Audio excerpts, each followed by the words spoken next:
think also for me, I think one of the things that I learned from it is that when I'm at a point that I'm uncomfortable, I start feeling uncomfortable. That's when I go, okay, don't run, just stop and sit with it. Hey, what's up, Vox and Hops heads? I'm Matt, the vocalist of Cryptopsy and the host of the Vox and Hops Metal Podcast, brought to you by Sound Talent Media and Evergreen Podcasts, where I sit down with fellow metal musicians, talk all about their lives and music while sharing a craft beer. I hope you've been having a killer week. I most certainly have been. I am beyond stoked because in less than a month, I am going to be in Winnipeg for Ninja Cat Productions presents Vox and Hops Brutal Winnipeg. That's right, the first edition of Brutal Winnipeg is coming up on February 18th at Park Theater and features performances by Despised Icon, Wake, Hopscotch Battle Scars, and Murder Capital. All night long, you'll be able to enjoy killer brews from Sucrum's Brewing and Kilter Brewing. I am beyond stoked to be in Winnipeg on February 18th for Vox and Hops Brutal Winnipeg. Now, before we jump into today's episode, I'd just like to ask you to follow the Vox and Hops Metal Podcast on the podcast platform of your choice.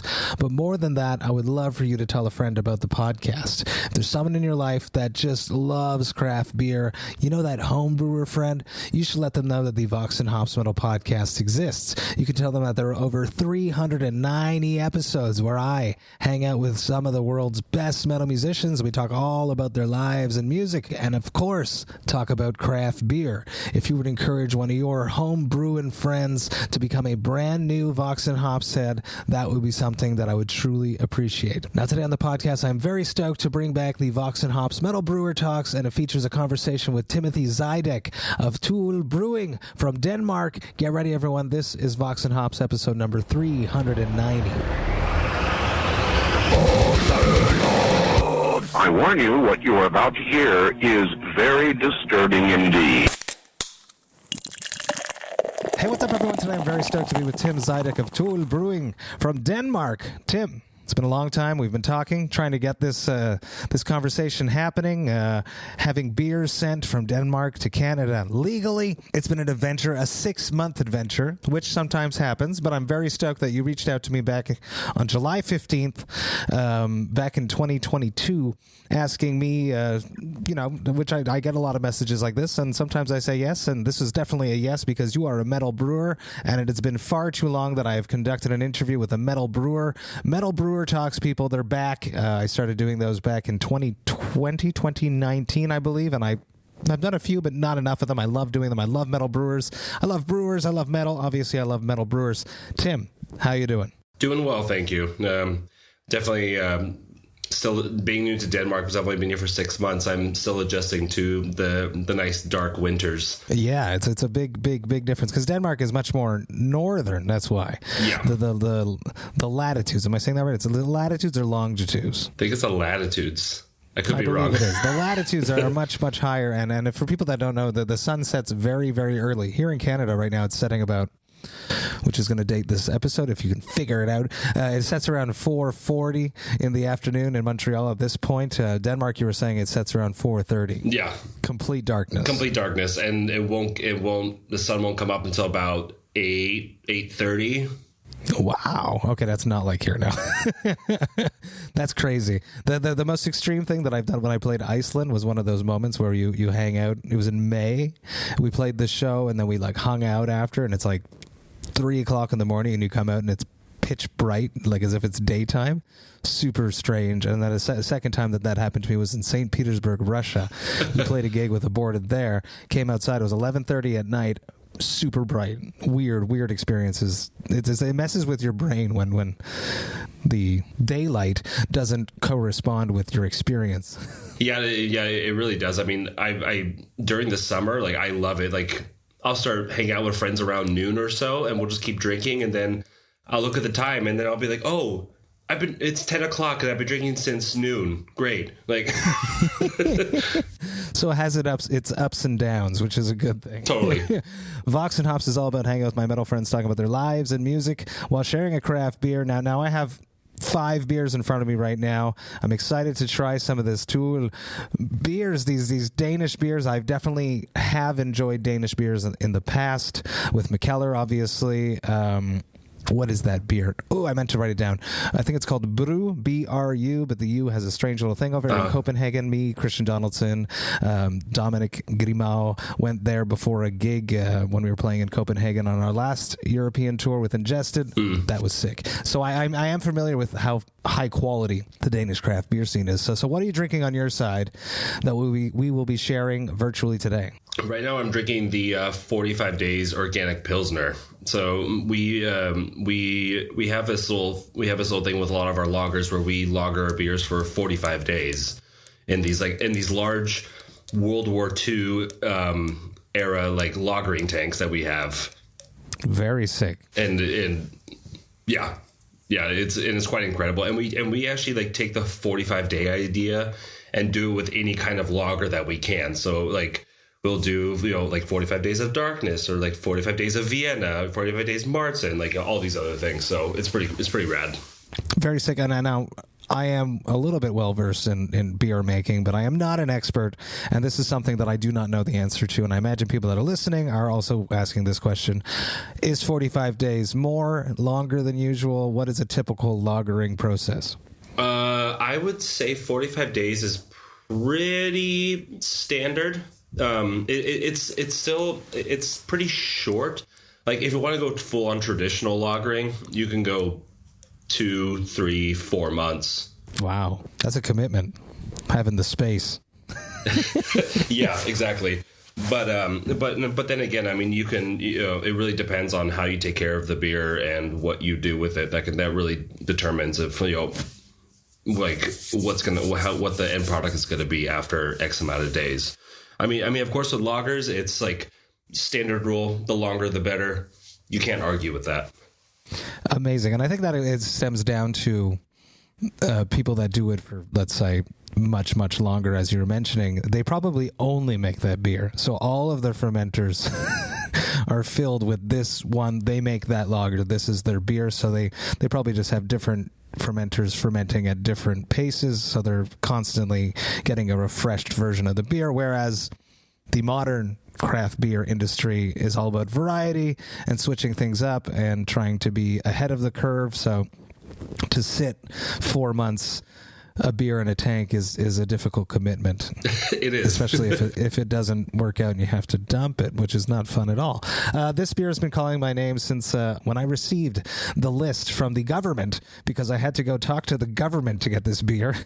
It's called Chitfaced, which is great, but it's spelled C-H-I-T faced. It's awesome. I love it. India Pale Ale, 7.2, I believe, if my brain, 7.5%. Talk to me about this beer. It's super metal. First off, it's got like the barbed wire wrapped around. No, it looks like just a bunch of garbage and barbed wire wrapped around it. Actually, you know what? I think this is what it is. This now that I see, it's actually like the picture of what we call To Øl City, where the brewery is. It's just a it was an old ketchup factory that they took over. So I think this is a picture from somewhere around To Øl City that they just kind of used for the beer. Sick. So I'm going to crack this. Success. And pour it out. And I would love, as I'm doing that, to hear about your very first beer. My very first beer, I was probably in middle school. Yeah, and I remember I was sitting with my dad. We were just watching TV. I think it's probably Judge Judy or some shit, and he's drinking a bottle of Red Dog, and it's just this really just shitty American lager, and he was like, hey, do you want to try this? I was like, all right, cool. He gives me a sip of it, and he was like, all right, that's enough, because I just want you to taste this, so that when you get older, you're not going to go crazy. I was like, all right. But then of course, it wasn't until I started working and hanging out at a beer bar in New York City that really kind of like turned my mind onto beer. So amazing. This cheers to Judge Judy. Not many people know this about me, but I I do a lot of shit, and to relax, you know what I do? I watch fucking Judge Judy, and I really do on YouTube. It's a guilty pleasure, and I totally do that all the time. Cheers. This pours out gorgeous. Yeah, like full bodied, like it. I would consider it more like a double IPA because it's just a higher ABV, and for it just being like fuller body. I think we use specifically like chit malt. That's why we call it Chitfaced. Chit malt to give it a lot more body and a lot more haze. So that's what we went with. Fan-fucking-tastic. It's delicious. Really, really enjoying it. Let's dig into a brewer's story. So you taste that Red Dog shitty beer from your dad. He doesn't want you to become super involved in beer. You're in New York at a beer bar, and that's when you discovered that beer could be something a little bit more. At what point did the beer become like a lifestyle and you started working in the industry? I would love to hear your brewer's story, please. So my previous career, I was a fine dining cook, and then being in New York, I was a cook for 10 years. And so I was hanging out there. Oh, yeah. Horrible lifestyle. It was the whole thing. I was super young, and just the whole thing of like, well, the more abuse I get, the more stuff I take, I'll make it into a higher level. Horrible. Yeah. But I was hanging out at this beer bar called Proletaria in the East Village, and I became friends with everyone over there. They started having me taste all these beers, and I had my first sour beer, and I was like, whoa, I've never tasted a sour beer before. What the hell is this? And then one day, my buddy who was the bar manager there at the time, he's like, hey, I need someone to pick up a shift. Do you want to do that? And I was like, all right, I can work one day a week. And so I was just thrown right in. And it was on a Saturday. My first day was a Saturday. And he, yeah. But you were used to the pressure because of being a cook. Exactly. And then also nice thing, all they had to do was pour beer and schmooze about beer to people. And it was only 12 taps. So it was like, wasn't much. It was more of I enjoyed the interaction with the customers and being able to talk to them about the beers, and just kind of, since it was a small like shotgun bar, like 10 seats at the bar, really, really small, I had to almost like put on a show for everyone. So I thoroughly enjoyed it. And then I moved to Portland, and eventually I just got sick of the culinary world and started working in beer bars around Portland. So that's where I fully kind of just jumped into it. And then my first brewery job was a brewery called Little Beast Brewing, and yeah, so that's kind of where it all started. So now I'm here in Denmark working for To Øl. How did that come together? A whole relocating across the globe, basically, not just across country, but a completely across your country, and then across an ocean to the dark Denmark. So a few years ago, I got dual citizenship through my parents, through the EU. And both my brother and I were like, ever since we got there, we're like, we need to leave the U.S. We just want to go somewhere else. And I didn't have a job here yet, but I just got to the point where I was like, I just need to just go. So I bought it. I remember loving Denmark, and I was like, cool. So I bought a ticket with no job. I'm like, I'll just travel around and see where I land. Then a couple months prior to actually moving here, I saw a job opening for To Øl. I applied, and they're like, oh, you're coming? I was like, yeah, I'll be there in like a month and a half. They're like, all right, cool, we'll wait. And I just moved, and I like they asked me like, when can you start? I was like, I just need 1 week just to kind of get my bearings, and then I'll start working. So I was only here for a week before actually getting into everything. Fantastic. Day to day, what do you do at To Øl? I'm a production brewer, so I do a lot of cellar work. Just finished learning the nice fancy brew house. It's a large brew house. Like I'm more comfortable with like smaller breweries and more like hands-on stuff. This is like halfway in between like physical stuff to like, oh, you just do stuff on the computer and touch buttons and but right now, I mean, like, we are a pretty tight team, and we're all kind of taking on little projects around the brewery. Like right now, I'm starting to take on more of the tasting and education role throughout the company, and even just kind of like going over our beers and kind of like looking over to see like, all right, how can we improve these? Do we like them? What do we, it's this constant growth thing that we're doing right now. But Yeah, here like everyone at the brewery is like pretty involved to do like any job at the brewery, which is nice. So everyone's almost kind of cross-trained. It is a massive brewery, and it gets distributed into the States even. I've never seen it up here in Canada, but I have seen people from the Vox&Hops Thirsty Thursday gang, Jerry Monk, finding some in Texas as an example. So it's a big brewery, as you're saying. So let's say a typical batch is like how many liters, how many cans? What is a typical batch for To Øl? A single batch is probably about 70 to 75 hectoliters. Okay, so it's massive, yeah. Yeah, and we have tanks that can hold single batches, double batches, and quadruple batches. Holy shit. Yeah. So the ketchup factory, To Øl, do you know any of the history of To Øl before they were in the ketchup factory? Were they somewhere else? So To Øl was almost kind of one of those like wandering breweries for a little bit. Okay. Because they had no brew house, but they had like an identity, and they were contract brewing in different places. Isn't that? Exactly. They were contracting out of De Proef in Belgium. Okay, for like really? the last, yeah. So they were just doing everything out of there for the past like maybe 10 years. Really? Okay, that's super interesting. That's interesting. Mm-hmm. But they're a Danish brewery, but they're doing it in Belgium. We can, you can learn a lot in Belgium with beer, right? So, I mean, they're kind of the ones who wrote the book. Absolutely. That's fucking sick. I like that very much. Let's just dance away a little bit. No, before we do that, the education side of it. So when you're saying that you're educating the staff, or you're educating people that are coming to the brewery, brewery tours, or what side of the education do you mean by that? More of the staff. Like sales people, just even people in the office, because we do weekly sensory training, so everyone can pitch in and kind of be like, hey, like this, what are you tasting? Tell us, what is this? So I'm trying to take that and kind of expand it even more.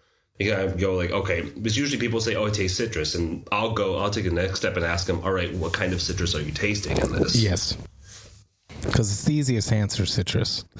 Yeah. Yeah, citrus. There's a little citrusy. This Chitfaced there is a little citrusy. I'm getting bubble gum. Does that make sense? I'm getting like bubble gum from this. It's really fucking good. What kind of bubble gum are you tasting, Matt? Not Hubba Bubba, but how can I explain it? Like a citrusy bubble gum. But definitely like apricots too, let's say. That's great. It's really good. Really good. Very happy. Very happy right now. Very happy, Tim. Let's dance into the soundtrack of your youth. When you're growing up in your parents' or guardians' house, what music was playing when you were not in control of the music? What music did your parents or guardians listen to? Oh, I grew up with ELO and ABBA. At first, being very, very young, I was like, oh, Mom, Dad, like, your music sucks. I can't, like, why are you playing this shit? And then with them being also like immigrants from Poland, I had to deal with a lot of like Polish techno stuff and disco and everything. I mean, now I fully appreciate, but back then I was like, that's shit. But now I'm like, wow, like I fucking love ELO and I love ABBA. Oh, hell yes. Yeah. There'd be no Ghost without ABBA. I say that all the time. Exactly. But then, like I always think about this, of like how I got into metal. I keep thinking like there were certain things I was getting into growing up that that was somewhat like the, I guess we would call like darker aspects of things that I just found fascinating. I didn't know it at the time, but I look back on it, I was like, huh. And then I think my very first metal CD that I purchased, it was the Matrix soundtrack. Oh yeah, I had that. Yeah. Who was on that? Rob Zombie, Ministry. Manson, I think, was on it. No. Oh yeah. I think that's why I bought it. I think that makes sense. Or I got it for Christmas or something like that because, yeah, Rob Zombie, Ministry, Manson. Who else was on that? Rammstein was on there. Oh shit! Yes. I guess Rage, because Rage was at the end of the. Yes. Yeah, because the ending song there when he jumps up into the air, there is a Rage song. Yeah. So you buy that CD, and then what was your parents' reaction to that? They were kind of not keen on it, but I tried to just keep it under wraps. Like I was like, yeah, this is fine.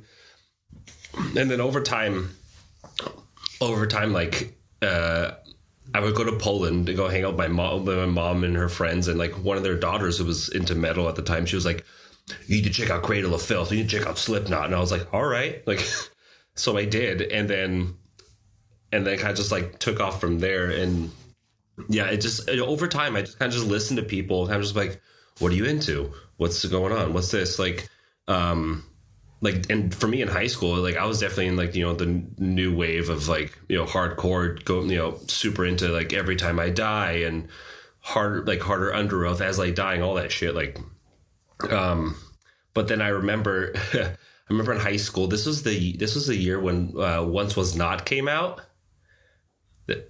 and Cryptopsy did a tour through San Diego, and I was just like, "Mom, Dad, I want to go." And they're like, "Who are you seeing?" I'm like, "Oh, this band from Canada. They're super nice. The singer eats worms." Did they let you go? Oh yeah, they did. No way. That's amazing. Yeah. That was like, I remember being super excited to see Lord Worm. I was like, "Holy shit." Yeah, Worm is the man. So cool. He's exactly what you'd expect him to be. He's I don't know if you've spoken to him afterwards, or he's exactly what you expect him to be. Always in character. It's amazing. I listened to the episode you did with him. And I was like, "Yep, that sounds like him." But like, it's unbelievable. But it was really funny. I remember being like super stoked watching Flow play, and like being a small, like very small, like easily intimidated like high schooler. I went into the bathroom and at the urinals was both Flo and Lord Worm, and I was like,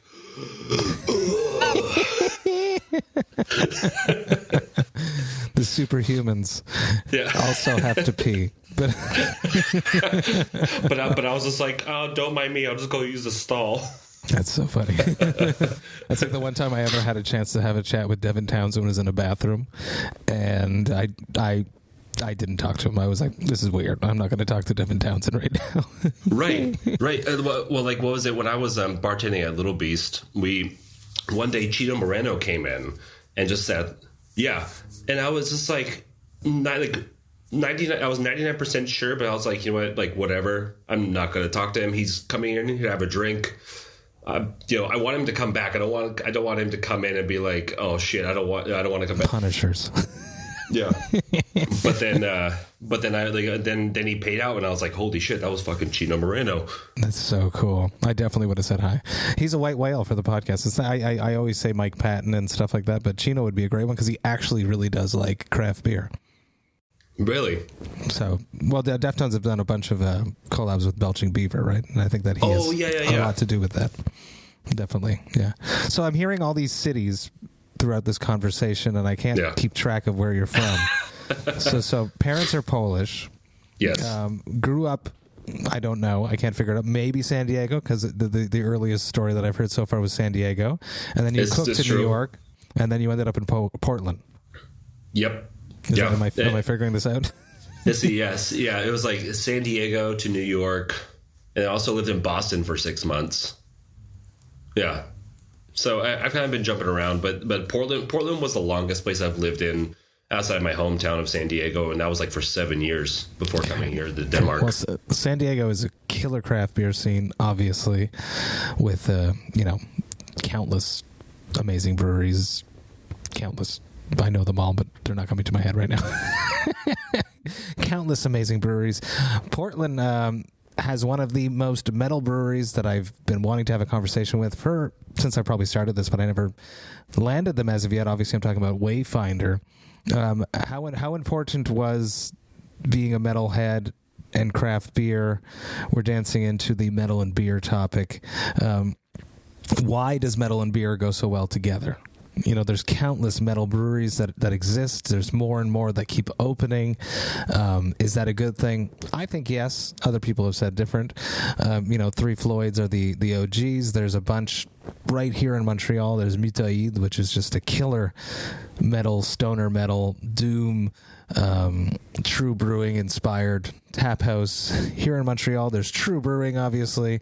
From Denver, shout out to Zach Coleman, my bud there, Vox&Hops alumni. Talk to me about metal and beer. Why does it make sense for you? What I know for myself why it makes sense, but what in your mind, why does metal and beer go so well together? For me, I feel like it's one of the things that kind of that's like the one drink that most metalheads can kind of just like, well, you're at a show, what are you drinking? You're drinking beer. We can't agree on bands or styles, but we can agree on that. Yeah, exactly. Yeah, I mean, like, sure. If you like, I could get into like, yeah, there are probably some like, you know, metal breweries, or like, to me that might be a little cheesy to a degree. But the thing is, ultimately, it's like, you know, it's just people just coming in, hanging out, drinking beer. If you want to listen to metal, drink beer, fine, great. Like, there's like, I don't know, like for me, it's too much of a mental burden to have to like think about like, oh man, this is like, what the hell are you doing? Like, we can't be having, you know, you can't be playing Slipknot at Wayfinder. It's like, come on, like, just let it happen. Who gives a shit? How about To Øl? Are they metal? Are you the most metal person there? I know that Denmark loves metal music. There's Copenhagen, which you should most definitely go to if you're not planning to go to that. That's coming up this summer there. Just one of the best festivals out there. Is To Øl a metal brewery, or are you the only metalhead there? It is not a metal brewery. I would say I'm probably there are a couple of metalheads there, but I think I'm probably the most eclectic one, because like even some of my metalhead coworkers, I'll tell them about some black metal bands to me are just normal, but they're like, huh? And I'm like, okay, never mind. I'll just keep it on my side. I still love sharing music with others, and especially for like-minded people. I'm like, hey, if you like this, you should check out this band, and then vice versa. That's probably one of my favorite things you can do. Mm-hmm. It's very similar with beer, obviously, which is another reason why they go so well together. Is sharing music with people is very similar to what I just experienced right now. Having this in my hand thanks to this conversation and being like, holy Christ, this is good. I wish I had another one. I do, and I'm so happy.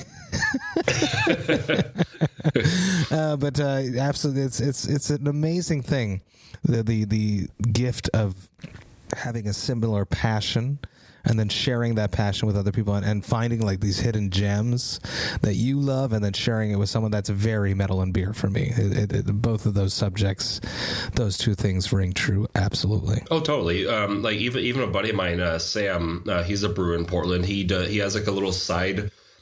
He has his own personal brewery project that he's doing, called House Brewing, and it's just like he just does like just the dark stouts and pastry stouts and stuff, but like just like the image of everything, I'm like, dude, like you're getting like full on like black metal, like gnarly images, which is great and fantastic. So like I love to see it. I love people, especially being able to take the two passions together and kind of be like, all right, let's make this one thing.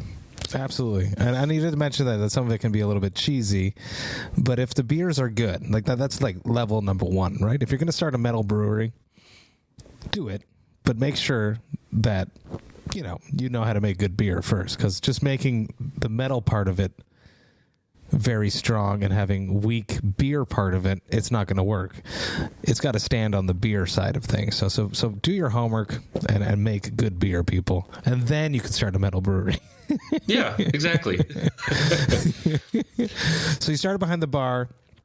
Did you start brewing at Little Beast too? I did. Yeah, that was my first brewing job. I started working there with the hopes of getting into the brewery at some point, and then COVID happened, and I was maybe off for a month, and then I get a call, and he's like, "Hey, you want to work at the brewery?" I'm like, "Yes, I've been waiting for quite some time now."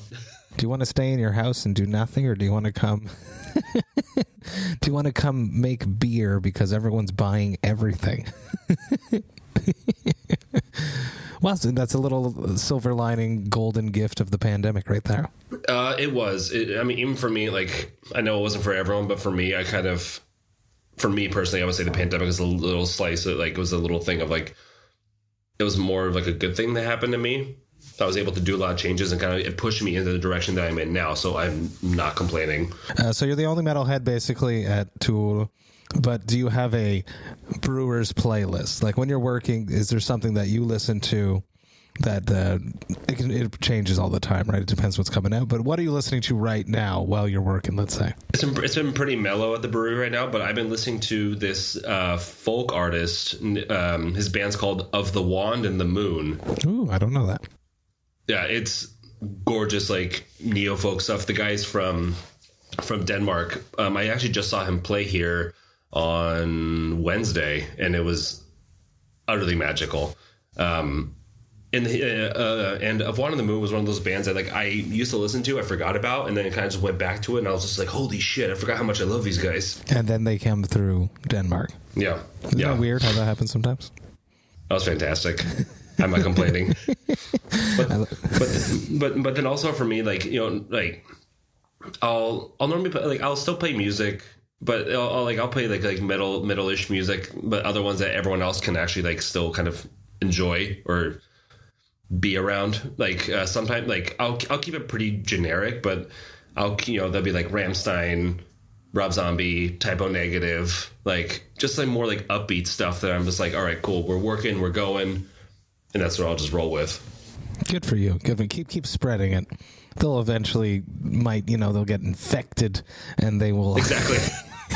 They'll be like, this stuff is good, but is there something more, Tim? Can you show us something else? I love collabs. I've made 60 of them, I think, in the past 3 years. It's something that excites me. I love creating stuff and putting my logo on it. If you could make a collab with any band, what band would that be? What style of beer would you make, and what would you call it? Ooh, shit. I would do a collab with the band Kraft from Sweden. Wonderful black metal band, but they and the style I would do, I think I would do a Rauch beer, a smoked lager. Yes, because I feel like they're very underrated. They are. I feel them brewers are trying to make them happen here in Montreal. There's a few more on the market than there used to be, especially during the summer and during like the Oktoberfest season. People are really pushing it. They're trying, and then they're like, "Fine, I'll make a fucking IPA for you." You want a smoothie? So I get it. Yeah, but I feel like they're coming. Yeah. I just went to a brewery over here called Oben, and they have a Rauch beer on tap. I was like, I'll have one of those, and it was fucking delicious. And I was like, yeah, like a lot of friends like, oh, it tastes like salami. I'm like, okay, you're not wrong. Like, that's what my wife says. Yeah, that's why I won't buy them and bring them. Well, I'll buy them and I'll drink them in the house, but I typically share a beer with Jessica. But she says it tastes like, what did she say? It tastes like bacon, I think is what she says. Or hot dogs is what she says. Hot dogs. Yeah. But what kind of hot dog are we talking about? We're vegans, so it's not a good thing. But Mutaid made a very good grazzo, if I'm saying that correctly, which is also a lightly smoked light lager, 3% light smoked lager, yeah, which I had 2 weeks ago with some friends from Mexico City. Nayeli, Jerry, shout out if you're listening to this. Very stoked to have had you here. Members of the Vox&Hops Thirsty Thursday group visited from Mexico City, coming up here to Mes de Mal in November, and I hung out with them at Mutaid, and I drank that exactly. I'm going to switch beers because why not? Let's go big. Something that I've never had. Something interesting. This is a wacky beer, right? This is an Imperial Black India Pale Ale with coffee. See, I can't have this at night, so let's have it now. Yeah, yeah, the black malts and body salts. That's what it's called. I want to make a collab exactly this style. It's so fucking cool. I've never seen anything like this. Everyone's like, black IPAs don't sell, but then you do an Imperial with coffee. Yeah. We actually just did one called Black Ball, Baal, and it was just like super earthy but really drinkable and delicious. I was like, holy shit, like this one actually turned out to be very, very, very good. I was really happy with it. And we're actually we're starting to roll out some more like darker beers, and I think we're doing like a set of dark beers for January, and we're calling it like Blackout January. So there's gonna be this huge, so we're gonna have this like huge party here at our at our brew pub, Bruce, here in Copenhagen. And it's just going to be just like dark beers all day. Like, amazing. What happened? Spell out Bruce. Maybe that's exactly what I was talking about before. BRUS. That's it. That's the place. That's the place I went to. So cool.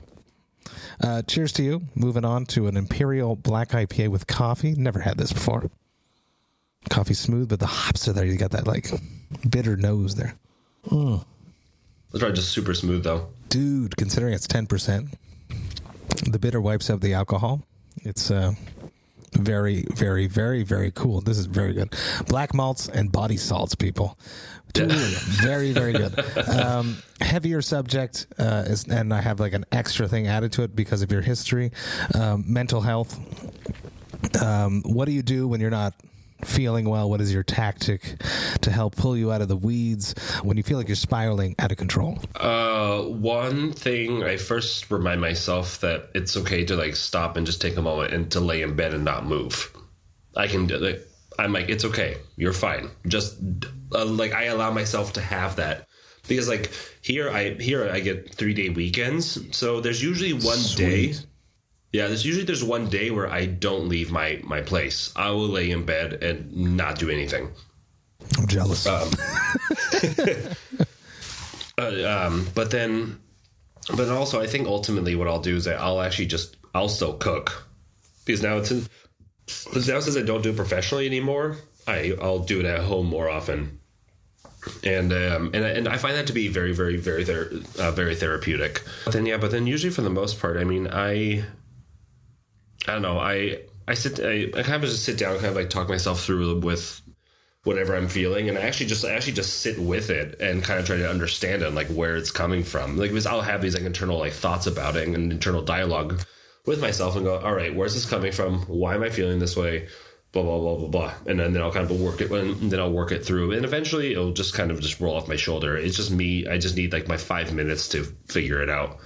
Well, it's good that you confront it though, rather than pack it away and then ignore it. That's important. The fact that you confront the issue.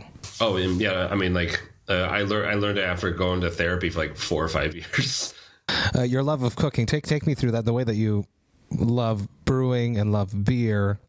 I love to cook as well. So I see the similarities between cooking and making beer. What is your cooking journey? When did you discover the love of cooking? And let's build into the next subject there. With cooking, like I used to, I started when I was a little kid with my grandparents. Like I've been making sausages with my grandpa. Like he'd be just sitting there, just grinding the meat by hand, and he would season it, and then I won't forget it. He takes his 2 fingers after it's seasoned, pulls up like the sausage meat and just puts it in my mouth. He's like, "You need to try this." I was like, "Okay," like just completely raw. Just kind of just like with my parents cooking, my grandparents, like my grandpa smoking eels and such. Grew up with yeah. Is that like a Polish thing? Is that the sausage? I understand, but smoked eels, I don't know. Is that a Polish tradition? Yeah. I would say. I mean, it's pretty like there's a lot of like smoke. I think there's a lot of smoked fish in general. Like any fish that they can find to smoke, they'll do it. Okay. You smoke the beers, they smoke the fish. Exactly. Ooh. Oh man. Should make a smoked Russian port like Russian Imperial Porter. What was smoked fish and call it a gulag or something like that. So that's an idea. You can write that down. So you discovered cooking from your grandparents, from your parents. You became a professional chef. We spoke a little bit about the pressures of that. The more you suffer, the higher you'll climb. It's an insidious scene that it's extremely toxic. A lot of coping mechanisms get set into place after that of overindulgence in alcohol and substances. I imagine that you stepping away, and you mentioned that therapy, it is all tied into that you deciding you no longer wanted to be a part of that world, and then moving away to take care of yourself, because it's brutal. I have friends in the scene, and I know what it's like. So it's brutal. So talk to me about that moment of when you realized that you needed for your own mental health to step away from being a cook. I remember it was one early morning. I was prepping, and I was getting talked to about something I did wrong, and this is like hours before we even opened, all the time. And so I was just super stressed. I was like, I had to do like 5 sauces from scratch. I was just like, I'm in the weeds. Like, I just got in, but I'm already in the weeds. And I noticed, I think I was having a panic attack. I noticed that my vision started blurring on the sides, and it was just slowly just kind of closing in. And I had to like stop for a second and be like, what the hell is going on? So it was then that I realized, I was like, I need to get out. I need to stop. I need to change. Like, because this is, if I keep going down this way, it's not going to be any good for anyone. So I put in my notice, and like, I moved to Portland for that restaurant to help open up that restaurant. And I was 6 months in, and I was 6 months in, and I was like, I can't, I'm done. I'm out. And then I just took a moment to sit at home for a little bit, because I didn't understand what I was feeling. That's the thing. I couldn't put a name to it. I didn't know what was going on. So that's when I saw a therapist, and luckily the first person that I called ended up becoming my therapist. So I was with her for 5 years. Wow. Don't be afraid, people. It's an excellent message. You have to ask for help when you're not feeling well. It's okay not to know what's going on. Yeah. And that's the thing, is like, and I even still tell people, I was like, like, finding a therapist is not the easiest thing. It's kind of like buying a car. You have to try a few out before before you find one. But I was just fortunate enough to find one like right off the bat. But it's not like that all the time. Thank you for being so open about that. And if you didn't go, and it's like life paths, right? It's like, you need to go through all of these things in order to be where you are. Because had you not moved to Portland to start this restaurant, you would have never ended up at Little Beasts, and then you would have probably never ended up working at To Øl in Denmark, having a chat with me right now. It's the choices that we make and the things that happen to us that build us. And I think that's very interesting. I think that the divergent paths that we can take in our life is never ending, and we just have to appreciate where we are, despite the struggles that we've been through. Totally. And I'm also very, like, I've been very vocal about these things, only because, again, it just, so you talk about it more and make it more of a normal subject. Yes. It's going to become a regular thing. It is a normal subject. We are vulnerable. We are humans. We are not perfect. We love fucking extreme metal. We like 10% beers at 1 p.m. We are tough as fucking hell.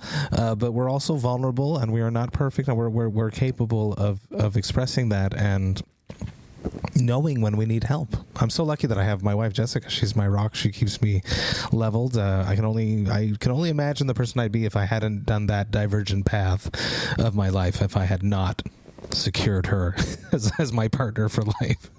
Right. Oh yeah. I totally believe it. And yeah, it's quite amazing. I mean, like, I think also for me, I think one of the things that I learned from it is that when I'm at a point that I'm uncomfortable, I start feeling uncomfortable, that's when I go, okay, don't run, just stop and sit with it. And then I was able to kind of go through that uncomfortable growth and kind of figure out what direction I kind of want to go. Absolutely. So it's like if you're uncomfortable, do your best to sit with it. Don't run from it. Yes, because it means that there's an opportunity to enhance yourself if you're uncomfortable. It means being uncomfortable means that you're ready to grow. That I think that's it. Because if you're too comfortable in anything, it's too easy. And life shouldn't be easy, sadly. That's sort of the way it is, sadly. A new segment that I'm pulling in, 2023. is the year of Fight the Hops. I would love to hear about the motivation for yourself, something that you are trying to improve, something that you want to make better about yourself. I'm calling it the Fight the Hops movement.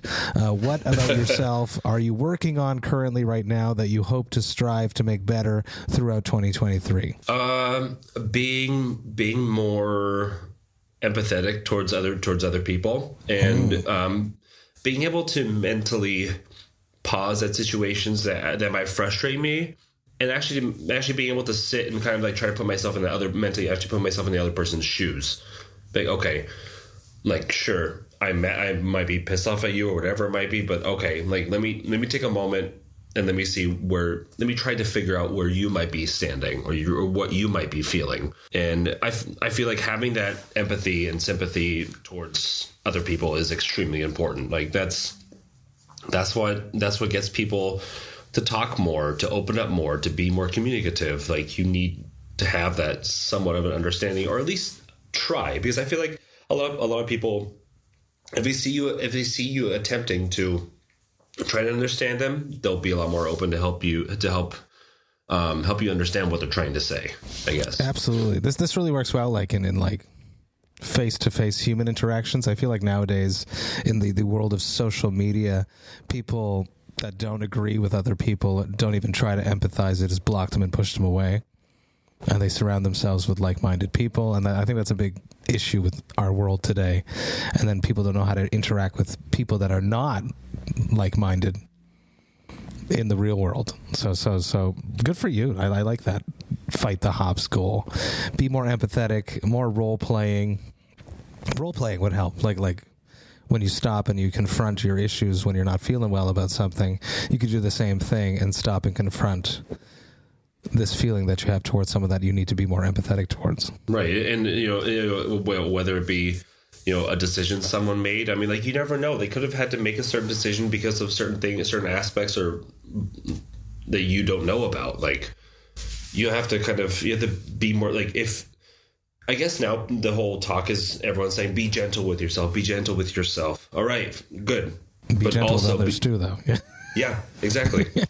Yeah. We're not all on our best days. Yeah, totally. You never know when someone's having a shitty day. You never know what happened in someone else's life.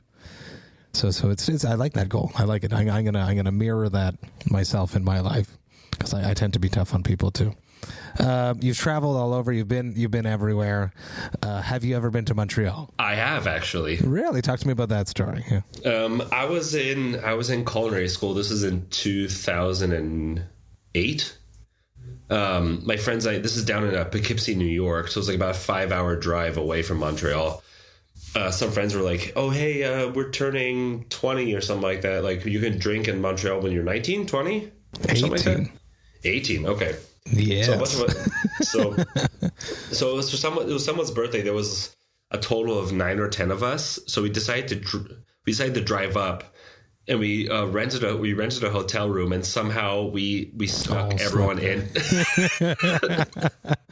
Shh, don't do that, people. Do it. It was like on the floor, on the couch, on the beds. Like everyone was just intermingling. It was pretty funny. Like it was a very good time. I had a lot of fun. Although it was 2008. It was quite a long time ago, so I don't remember too much. But I remember going to bars and being able to sit down and be like, "Oh my god, I could order a beer." Hell yes.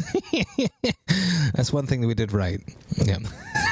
but I remember loving Montreal. I thought it was fantastic, and I definitely want to go back and check it out again and actually do it properly, and not just not a bunch of 18-year-olds just trying to get drunk. Well, if you do come back to Montreal, I'll definitely take you around. I'll take you to all my favorite haunts, the best craft beers in town. We're very, very blessed here. It's an excellent craft beer city and metal city, obviously. One last question, classic Vox and Hops wrap-up question. It probably doesn't happen to you very often, but it might, because you're doing that quality control you were talking about. You're doing the educational things, the Centurion thing that you were talking about. You said that you lie in bed one day a week, so maybe it happens to you on that day. Every once in a while, it happens to everyone. What is your hangover cure? Oh,